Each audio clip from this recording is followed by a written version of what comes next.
स्वागत है आप सभी का मेरे चैनल में एक बार फिर से। मैं हाजिर हूँ आप सभी के सामने एक और रियल हॉरर स्टोरी लेकर के। इस कहानी को मेरे साथ शेयर किया है नजफगढ़ के रहने वाले प्रदीप ने। प्रदीप पेशे से एक सॉफ्टवेयर इंजीनियर है, मल्टीनेशनल कंपनी में काम करता है और पढ़ा लिखा अच्छा खासा एक इंसान है जिसको ये पैरानॉर्मल एक्टिविटीज़, भूत प्रेत, जादू टोना, इन सब चीज़ों पर विश्वास नहीं होता। मगर उसकी ज़िंदगी में अभी वो दस्तक देना बाकी था जिसकी उसने कभी कल्पना भी नहीं की थी।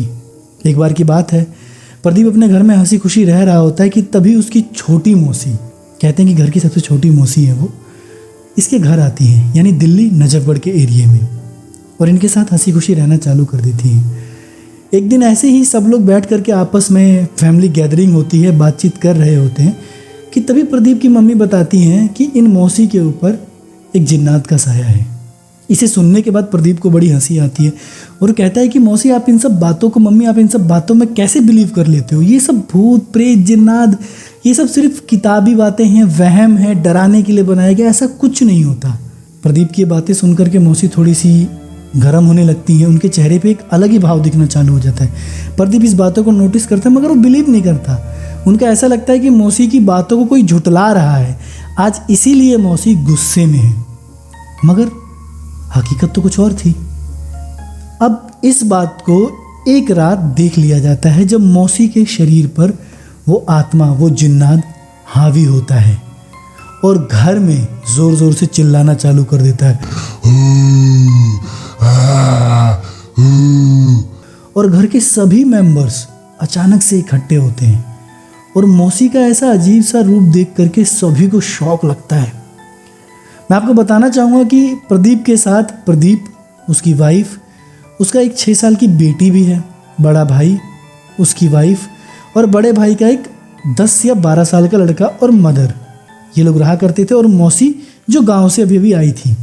ये सब के सब मौसी का ऐसा रूप देख करके एकदम से घबरा जाते हैं।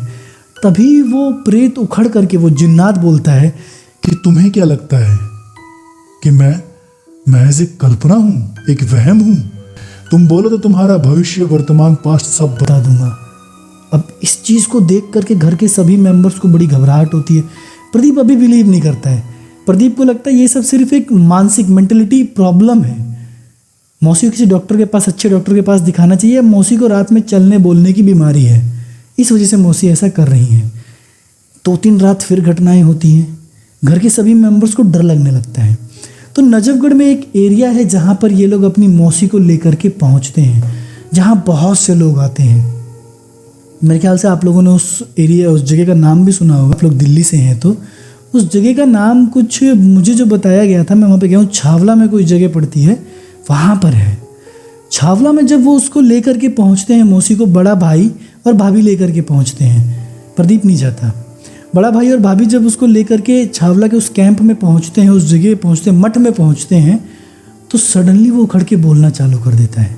वो उखड़ता है और बताता है कि मैं इसके ऊपर इसकी शादी से पहले से हूँ। ये एक बगीचे से रात में गुजर रही थी, तभी मुझे ये पसंद आ गई थी और मैंने इसका शरीर पकड़ लिया।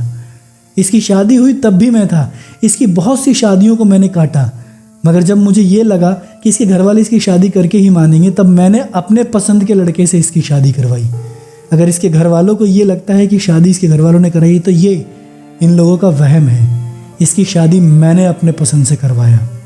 इसके बच्चे हुए तब भी मैं था। इसके बच्चे जो इसके घर वालों को, इसके ससुराल वालों को, इसके पति को लगता है कि इसके हैं, दरअसल वो मेरे बच्चे हैं। अगर ये मुझे हटाने की कोशिश करती है तो मैं इसके घर को निस्तो नाबूद कर दूंगा। ये मैं इसको कोई बुराई नहीं करूंगा, इसको कुछ दुख नहीं दूंगा।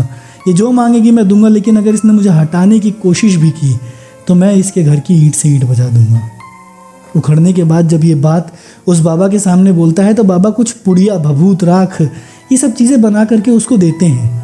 ये लोग ले करके अपनी मौसी को अपने घर पहुंचते हैं और सारी घटना प्रदीप को बताते हैं। प्रदीप को ये बातें बिलीव नहीं होती, पर कुछ बातें उसको खटकना चालू हो जाती हैं कि क्या सच में ऐसा होता है। उसको कुछ बातें समझ में आने लगती कि शायद ऐसा है जिसकी वजह से ये सारी चीज़ें हो रही हैं। अब प्रदीप के मन में एक डाउट बैठ चुका होता है। इधर मौसी जब ये तंत्र विद्या करवाने के लिए उस मठ में पहुंची होती है, उसी रात में इसके गांव में सीढ़ियों से गिरकर इसकी बेटी की टांग टूट जाती है। इसके बेटे को रात में कोई मारना चालू कर देता है। जब ये बात अगले दिन मौसी को पता चलती है तो मौसी बोलती है, देखिए मैंने कहा था ना वो है, और वो जानता है अगर मैंने उसे हटाने की कोशिश भी की तो वो मेरे घर को बर्बाद कर देगा। प्रदीप को ये बात समझ में नहीं आती। प्रदीप को लगता है कि कुछ तो गड़बड़ है। प्रदीप बोलता है, मौसी आपने कभी देखा है उसको? तो मौसी बताती, हाँ मैंने देखा है। वाइट कलर की धोती और कुर्ता पहना हुआ एक आदमी वाइट कलर की पोटली लेके चलता है और बोलता है कि मैं तेरा भला करूँगा, तेरा बुरा नहीं करूँगा, मैं तेरे साथ हूँ, मैं तुझसे प्यार करता हूँ, मैं तेरे ऊपर हूँ, मैं कभी तेरा नुकसान नहीं करूँ, लेकिन अगर तूने मुझे हटाने की कोशिश भी की तो मैं तुझे बर्बाद करके रख दूँगा। प्रदीप को ये बातों पर विश्वास नहीं होता। प्रदीप कहता है कि ठीक है, अगर ये बातें रियल हैं तो मुझे प्रूव करके दिखाओ, क्या आप उसको बुला सकती हैं, उखाड़ सकती हैं? उसकी मौसी बोलती है कि हाँ, मैं उसको जब भी बुलाती हूँ वो आता है। प्रदीप को इन बातों में बिलीव नहीं, तो प्रदीप बोलता है कि ठीक है, आप उसे कल बुलाइए, मैं देखना चाहता हूँ कि वो है कि नहीं। प्रदीप की बात मान करके मौसी हाँ कर देती है। अब नेक्स्ट डे धूप अगरबत्ती और मिठाई के साथ उसको बुलाया जाता है और वो मौसी के शरीर पर उखड़ता है। मौसी के शरीर पर जब उखड़ता है तो प्रदीप एक निडर इंसान है, उसे इन सब चीज़ों में बिलीव नहीं होता है। प्रदीप उससे पूछता है कि तुम हो कौन? वो बोलता है कि मैं एक जिन्नात हूँ। तुमने मेरी मौसी पर क्यों, तुम मेरी मौसी पर ही क्यों आए हो? बताता है कि तुम्हारी मौसी आज से 40 साल पहले एक बगीचे से गुजर रही थी। मैं उसी बगीचे में रहता था। जब मैंने तुम्हारी मौसी को देखा, तुम्हारी मौसी बहुत सुंदर थी, मुझे ये पसंद आ गई और मैंने इसके शरीर में प्रवेश कर लिया और मैंने इसे रख लिया। उसके बाद प्रदीप पूछता है कि ऐसे कैसे हो सकता है? भला एक जिन्नात, भला एक आत्मा, एक भूत प्रेत किसी इंसान के साथ कैसे रह सकता है? तो वो बताता है कि ऐसा हो सकता है। तुम इंसानों की दुनिया में सिर्फ इंसान ही नज़र आते हैं, लेकिन हमारी दुनिया अलग है। हम तुम्हें देख सकते हैं, हम तुम्हारे साथ कुछ भी कर सकते हैं, लेकिन तुम हमें देख नहीं सकते हो, हमें कुछ नहीं कर सकते हो। जिसके बाद प्रदीप इससे पूछता है कि ठीक है, फिर तुम मुझे ये बताओ मैं कहाँ जॉब करता हूँ। इस बात को सुनने के बाद जो जिन उसके ऊपर उखड़ा होता है वो बताता है कि तुम गुड़गांव में फलानी कंपनी में जॉब करते हो। ये सुनने के बाद प्रदीप थोड़ा सा कंफ्यूज होता है कि मैंने मौसी को तो आज तक बताया नहीं था कि मैं किस जगह जॉब करता हूँ, फिर इसे कैसे पता लगा कि मैं इस जगह जॉब करता हूँ। वो फिर से एक सवाल पूछता है कि मेरा सैलरी कितना है। वो एग्जैक्ट सैलरी बताता है कि तुम्हारी सैलरी 93,000 है और कट पिट कर तुम्हें इतना मिलता है, और तुम्हारे 2 दोस्तों ने तुमसे झूठ बोलकर कर्जा लिया है और वो कर्जा तुमने किसी और से लिया है और उस कर्जे की किस्त तुम आज भी भर रहे हो। इसे सुनने के बाद प्रदीप एकदम शॉक हो जाता है और वो फिर बोलता है कि तुमने उस कर्जे को चुकाने के लिए अपनी बीवी के गहने तक गिरवी रख दिए हैं। अब ये बातें घर वालों को पता नहीं थी। ये बातें सुनने के बाद प्रदीप एकदम शॉक हो जाता है और उसको लगता है कुछ तो है जो इन बातों को जानता है, कोई तो है। प्रदीप को फिल्म लाइन में काम करने का बड़ा इंटरेस्ट था, मगर उसका काम कभी फिल्म लाइन में चला नहीं। कुछ फिल्में किया, कुछ काम किया और वो उसे काम मिला नहीं आगे। वो पूछता है कि क्या मेरा काम फिल्म लाइन में चलेगा? तो बताता है कि हाँ, तुम्हारा काम फिल्म लाइन में चलेगा, लेकिन तुम्हें डटे रहना है, तुम्हें हिम्मत नहीं हारना है। अगर तुम हिम्मत हार गए तो फिर तुम कभी इस लाइन में कामयाब नहीं हो पाओगे। उसके बाद वो पूछता है कि तुम मौसी को कब छोड़ोगे और मौसी पर क्यों और कब तक हो। वो बताता है कि मौसी से तुम्हारी मुझे प्यार हो गया था और मैंने इसके शरीर में रहने का फ़ैसला कर लिया। जब इसकी शादी का फ़ैसला हुआ, जगह जगह लड़के इसके देखे जाने लगे, लड़के वाले देखने आने लगे, तो मैंने इसके बहुत से रिश्ते काटे।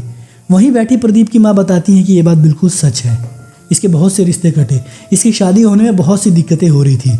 उसके बाद जिन्नात बताता है कि मुझे ये बात समझ में आ गई थी कि इसके माँ बाप इसकी शादी तय करके ही मानेंगे, मुझे इससे कोई एतराज़ नहीं था। उसके बाद मैंने अपनी पसंद के लड़के से इसकी शादी तय कराई।